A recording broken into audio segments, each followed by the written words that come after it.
非術師殺して術師だけの世界を作る？無理に決まってんだろ！君にならできるだろう、サトル。自分にできることを人にはできやしないと言い聞かせるのか。君は五条悟だから最強なのか、最強だから五条悟なのか。もし私が君になれるのなら、この馬鹿げた理想も地に足がつくと思わないか。 Are you the strongest because you're Satoru Gojo? Or does being the strongest make you Satoru Gojo?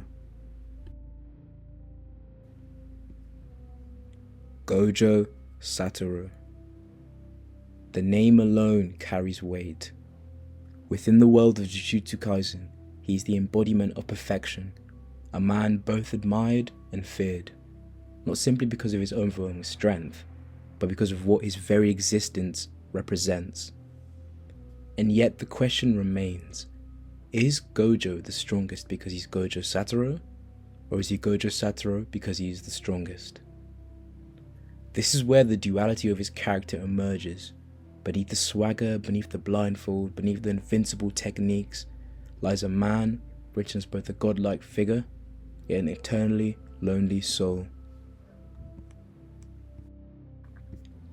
Going into Act 1, Gojo is framed almost as an enlightened, Buddha, Christ-like figure within the Jujutsu Kaisen universe. His very presence protects the Jujutsu world from collapsing. His students see him as untouchable, his enemies view him as insurmountable. He is their shield, their guiding light, their symbol of invincibility. And yet, Gigi Akutami masterfully undermines this illusion. In his first true defeat against Toji Fushiguro, Gojo's godhood is shattered, his body is pierced, his pride wounded, and the illusion of perfection momentarily stripped away. But instead of dying as a man, Gojo transcends into something greater, mastering the reversed curse technique, Red, and cementing himself as a pseudo god within the verse. It's as though Gege is saying even gods must bleed before they ascend. Going into the second segment of the video, Gojo's domain expansion, Unlimited Void, is the perfect reflection for who he is as a character. When an enemy is trapped inside, they are flooded with infinite knowledge, limitless information, limitless awareness, and yet they are paralyzed, unable to act. That's Gojo himself, the strongest sorcerer alive, blessed with limitless technique and perception, but unable to say the things that truly matter to him. He had power, yes, godlike power, yes, but when it counted the most, he was powerless. In that sense, Gojo is a god with no power. And if we take this even further, his neutral limitless isn't just a technique, it's a metaphor. Neutral limitless creates an untouchable barrier where nothing can ever reach him unless he chooses to allow it. That's Gojo's reality. He exists on a different plane of existence, so far removed from everyone else that nobody can truly touch him, physically nor emotionally. Gojo's techniques don't just make him strong, they isolate him. They ensure he is untouchable, unreachable, unknowable. And in this way, the strongest sorcerer in the world is also the most profoundly alone.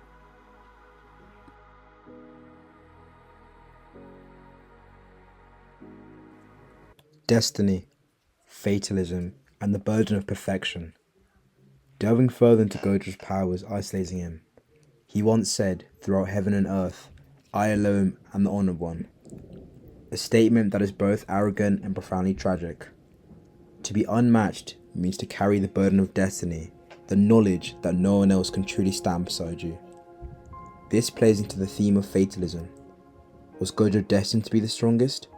Or was he forged into it by the expectations and failures surrounding him?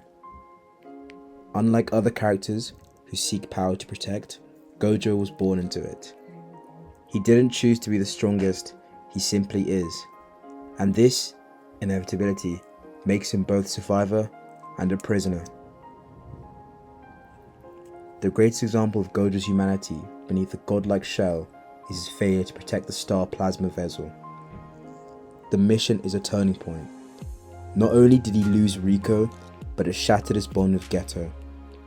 Gojo could survive defeat at the hands of Toji, but he could not survive the emotional weight of losing his closest friend to despair. This failure follows him throughout the series. Despite being the strongest, he could not protect what mattered the most. This is where his arrogance begins to take shape, not just as confidence, but as a defense mechanism. Gojo plays the role of the strongest because admitting his humanity means reliving that failure. One of the most tragic aspects of Gojo's character is his inability to understand Geto. Despite their deep friendship, Gojo stands alone, at the peak, while Geto falls deeper into despair and hatred. Gojo's failure isn't just that he couldn't stop Geto, his only friend, it's that he couldn't empathize with him. Psychologically, this speaks to the reality of extreme talent. Gojo's genius and overwhelming strength makes him so detached from normal human struggle that he becomes alienated. He literally cannot comprehend the perspective of someone weaker. This loneliness is not unlike real-world cases of prodigies who burn too brightly and too quickly, admired by all, but unable to connect deeply with anyone. Gojo's cocky, overconfident persona isn't arrogance for its own sake. It's both him and a mask simultaneously. He jokes, he teases, he walks with swagger because without that, the crushing weight of his position would break him. Deep down, Gojo knows the fragility of everything around him. He knows that the Jujutsu world rests on his shoulder. In psychology, this can be tied to the burden of exceptionalism. When a person is told they are the best, expected to carry others, and seen as the only solution, they either collapse under the weight, the pressure, or build a facade strong enough to survive. Gojo chose his facade, which then became him. This only goes back to the question of whether he's the strongest because he's Gojo Satoru, or is he the Gojo Satoru because he's the strongest. At the heart of Gojo's character is destiny. He is simultaneously chosen and cursed. His six eyes and limitless techniques are divine gifts, yet they force him into isolation. He cannot live a normal life. He cannot share his burdens. Even when he wins, he loses. This is why the question of, is Gojo the strongest because he's Gojo, or is he Gojo because he's the strongest, matters. His identity, his power are inseparable. They are one and the same. To take one away is to destroy the other. In this way, he's a tragic figure, a man who ascended to godhood, but lost his humanity in the process.